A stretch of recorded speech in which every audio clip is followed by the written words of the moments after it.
शायरी में दो चीज़ें जो ध्यान रखने की हैं वो हैं उन्हें पढ़ते हुए इस बात का ख्याल रखना कि शायर का ताल्लुक़ किस तहज़ीब से है।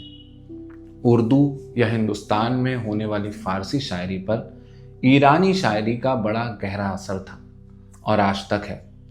ये तो दोस्त जानते ही हैं, मगर इसमें एक बड़ी चीज़ है मुबालगा आराई। मुबालगा यानी ऐसा झूठ जो शायरी में हुस्न समझा जाता है।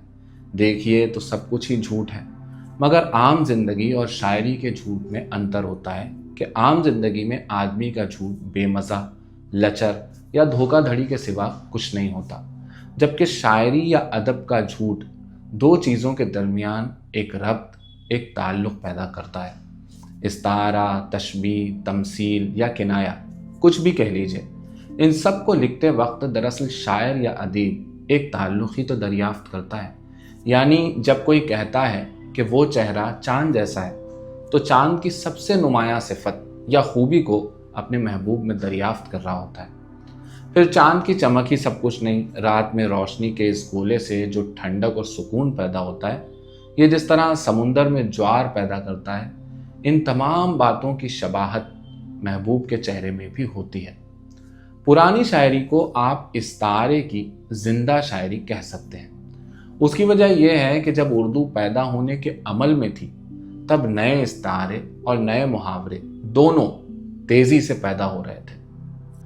तख्लीक की इस दुनिया के बेताज बादशाह गालिब ने ऐसे में कलकत्ता का सफ़र किया। क्यों किया ये आप सब जानते हैं, मगर वो रास्ते में कुछ जगहों पर रुकते भी गए। बांदा, लखनऊ और काशी या बनारस ऐसे ही मकामात हैं। जो लोग गालिब के ख़तों को पढ़ चुके हैं, उसकी उर्दू फ़ारसी शायरी का ठीक से अध्ययन कर चुके हैं, उन्हें ये बताने की ज़रूरत नहीं कि मिटती हुई दिल्ली और उजड़ती हुई दहलवी तहज़ीब से उनका लगाव ज़्यादा नहीं रह गया था। सर सैयद अहमद ख़ान ने जब उनसे आईने अकबरी की तकरीज़ यानी रिव्यू लिखवाना चाहा, तो उन्होंने कहा कि ऐसे दौर में जब अंग्रेज़ कौम हवाओं पर चराग रोशन कर रही है, आप माजी के कुएं में झांक रहे हैं। मीर मेहदी मजरू से भी उन्होंने कहा कि जिस दिल्ली पर इतना फ़ख्र करते हो वो तो मिट गई। उनका मशहूर जुमला है, हाय दिल्ली, वाय दिल्ली, भाड़ में जाए दिल्ली। इस बात से ये मतलब न निकालिएगा कि गालिब दिल्ली से नफरत करते थे, ऐसा नहीं था, मगर वो जानते थे कि दिल्ली की तहजीब और उसका प्रचार एक मसनूई और नकली सी चीज़ है। दुनिया करवट ले रही है, ऐसे में नई तहजीबों का खैर मकदम या स्वागत ज़रूरी है। मुबालगा आराई और दिल्ली के ताल्लुक़ से इस लंबी चौड़ी तमहीद का एक मतलब यह है कि आपको चराग़े दैर के कुछ शेर सुनाने हैं। मैं अपने देखने सुनने वाले को इतना भी नाअहल नहीं समझता कि वो ये ना जानता हो कि चराग़े दैर गालिब की बनारस पर लिखी हुई मसनवी है। इस मसनवी में 108 शेर हैं और ये फ़ारसी से सिर्फ उर्दू ही नहीं बल्कि संस्कृत, हिंदी, अंग्रेज़ी और बहुत सी दूसरी ज़बानों में तर्जुमा भी हो चुकी है।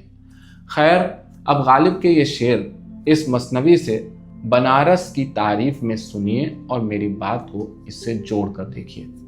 बखातिर दारम ईनक दिल ज़मीने, बहार आई सवादे दिल नशीने, यानी फूलों की सरजमीन पर मेरा दिल आया है। क्या अच्छी आबादी है जहाँ बहार का चलन है। कि मी आयत बदावा गाहे लाफश, जहानाबाद अज बहरे तवाफश, यानी ये वो फ़ख्र करने वाली जगह है जिसके चक्कर काटने खुद दिल्ली भी आती है।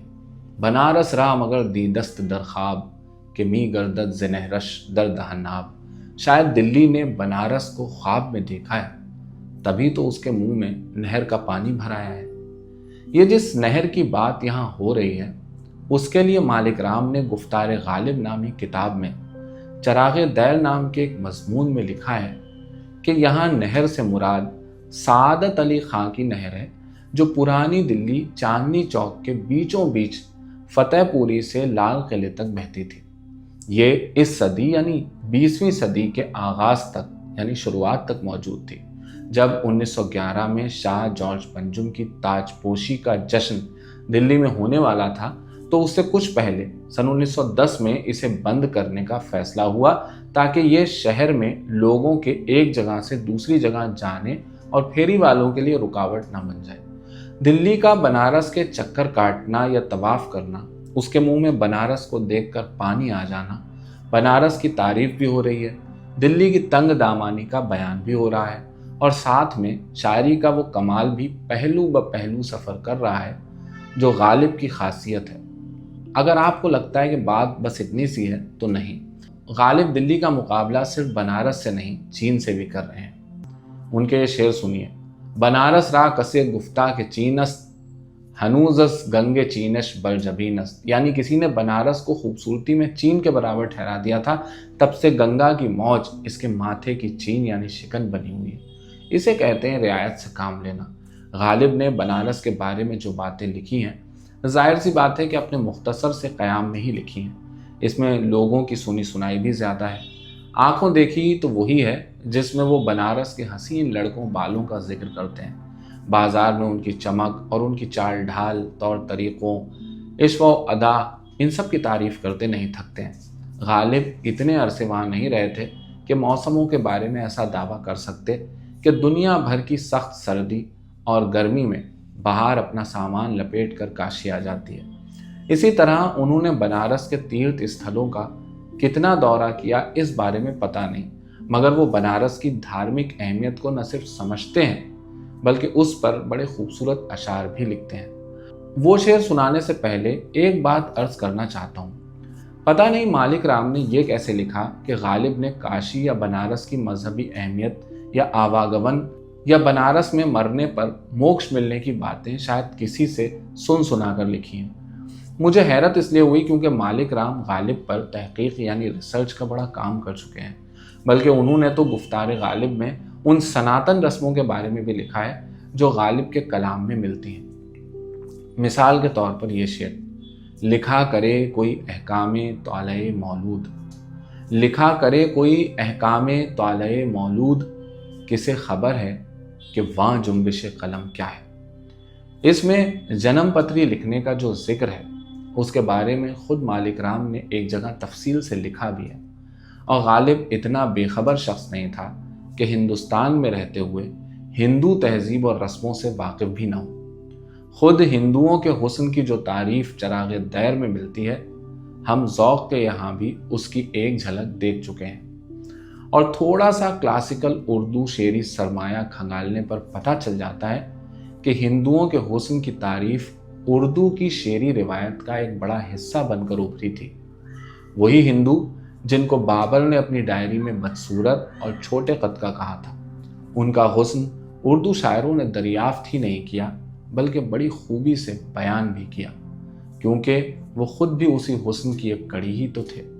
ज़ौक़ के जिस मशहूर शेर की तरफ मैंने इशारा किया वो ये है, ख़त बढ़ा जुल्फ़ें बढ़ी काकुल बढ़े गेसू बढ़े, ख़त बढ़ा जुल्फ़ें बढ़ी काकुल बढ़े गेसू बढ़े, हुस्न की सरकार में जितने बढ़े हिंदू बढ़े।